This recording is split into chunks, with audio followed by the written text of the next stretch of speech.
Hello, my name is Jimmy Stitz, and I'm the strength conditioning coach for the women's senior national volleyball team. I'm going to talk to you today about teaching tension and this concept around tension and how it actually is around us all the time. And in fact, is the fundamental underpinning of movement, let alone sport performance. Put another way, teaching taught. Another word for tension would be taught. And we're going to dive into the details of that here right now. So we have the background and the basics. I think it's important that we have a general common understanding of some of these principles before we get into the actual application. And so let's go through a few of the basics and the background of tension and tautness before we get too far along here. First, the definition of taut means to be stretched or pulled tight. More importantly for us, the absence of slack. A similar word would just be tight, the opposite of which, slack or loose. Now, when referring to muscles or nerves, this idea of tense or not relaxed, similar words would be flexed, tightened, solid, firm, rigid, stiff, or unyielding. All these terms kind of mean the same thing, but when we use the word taut or tension, really what we're referring to more than anything else is the absence of slack or the absence of give, if you will. And so one of the first things that might pop up is, Jimmy, there's all sorts of practices out there that teach me the opposite of this. Yoga, mindfulness, meditation, all of these things are designed to help me release tension, not add tension. And I would say these things all make a lot of sense. In fact, they're really great at what they do.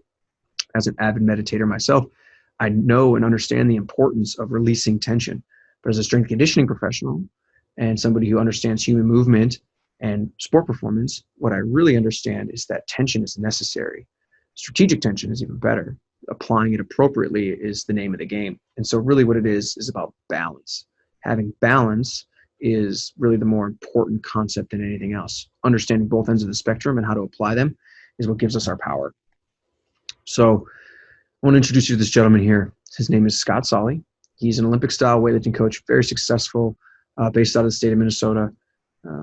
Has had a lot of success teaching and coaching weightlifters, Olympic-style weightlifters. And if anyone has seen Olympic-style weightlifting before, you know that those movements require people to move high loads really fast, really explosively. They are some of the more explosive and powerful athletes on the planet. And what he tells his lifters is that tight is right, tight is light, tight gives you might. And I think that's a really nice little nursery rhyme, very simple to understand, easy to memorize, but it's deeper than that. And Scott would admit this as well. Really what Scott means is tight is right as long as you can apply it in the correct location and direction. Tight is light, provided you coordinate properly. Easier said than done. Tight gives you might if you're focused on the right things. And that's the next level down. It's one thing to say, be tight or create tension. It's another thing to understand all these other variables that are involved in this concept of tightness. And so let's cover some of these things here. First, I want to show you an example of when tightness or taut is not applied appropriately. And you can see these gentlemen here are trying to tow a truck out of the mud using this blue truck here, and they rip their back bumper off. And there's a reason why they rip their back bumper off. It's because they started with too much slack. They started with looseness or give in their system. And when you apply force too quickly and in the wrong direction to something that's not ready for it, you end up in a situation like this, where your back bumper rips off. Or in a sport performance world, if you apply force too rapidly and in the wrong direction with too much slack, injuries happen. And that's absolutely what we're trying to avoid. So don't be the guy in the blue truck. So tension, or the act or state of stretching or straining. We've covered that, pretty straightforward. We all understand that there's multiple words we like to use for tension, but really that's what we're going for. Now, this idea of integrity, or structural integrity, is the state of being whole or undivided. And that's incredibly important too, because it's not just the act of creating tension in any one body part. It's the idea of it being a part of a greater whole. And there's an engineering term for that called tensegrity. And tensegrity means, in a few big words here, it provides the ability to yield increasingly without ultimately yielding or coming asunder. Essentially, all that really means is Bend but don't break. What we're trying to do is create a tensegrity, a body that can bend without breaking. And that's what it's all about. The body's being asked and put under large forces to play the sport of volleyball or work out in the weight room. You want to be able to bend but don't break. Breaking, obviously in this case, would mean injury, and nobody wants that. So no greater example of this than the triangle. The triangle, by its very nature, was designed to bend but not break. And the easiest example I can show you of that is simply the pyramids. They've stood the test of time. And the reason why they've stood the test of time is because they're triangles. If they weren't triangles, if they were some other shape, chances are they wouldn't still be around for us to enjoy. And the reason why a triangle is important is because it's structurally designed to distribute the load to its largest and strongest portion, the base. You can see, obviously, by nature of a triangle, it has a point at the top, distributed down to a base, and that gives it a lot of structural integrity, tensegrity. It can withstand compressive forces. Gravity is a really common compressive force very well. And all other forces it can handle really well because of the nature of its design. A much more common example of this would be cranes. You can see here, we use cranes to build everything.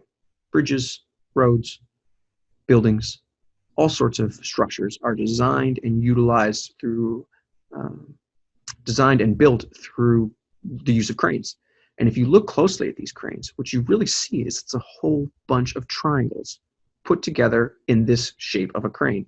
And the reason why they're built in triangles is for the same reason the pyramids of Giza were built of triangles, because we all understand that they can distribute forces more appropriately or better than every other shape.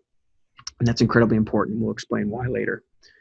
But understand that a triangle, by its mathematical and engineering design, is designed to withstand compression, and it is incredibly good at that.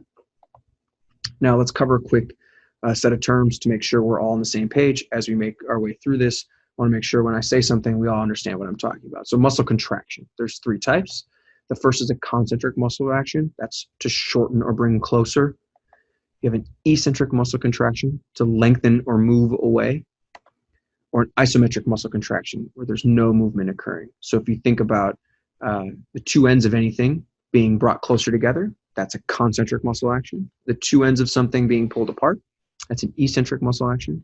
And then where the two ends are fixed in place, that's an isometric muscle contraction. Similarly, there are forces on the body. These are forces that occur in nature in general, but we're talking about their impact on the body here. You have compression that brings two ends together. Gravity, again, is a pretty great example of compression, working to bring our head closer to our feet. If it wasn't for our structure of our body, we would collapse into a heap. Then you have tension. That is an actual force that brings two ends further apart. We already understand that to put tension onto something is to pull or make taut. And then you have moment or rotational forces. That's rotation around a point. One end is rotating around another point, and we'll explain what that means in greater detail later on. But volleyball is a great example of this. Anyone who's ever hit a volleyball understands that you generally don't hit a volleyball with both hands at the same time. Rotation is a huge part of sport.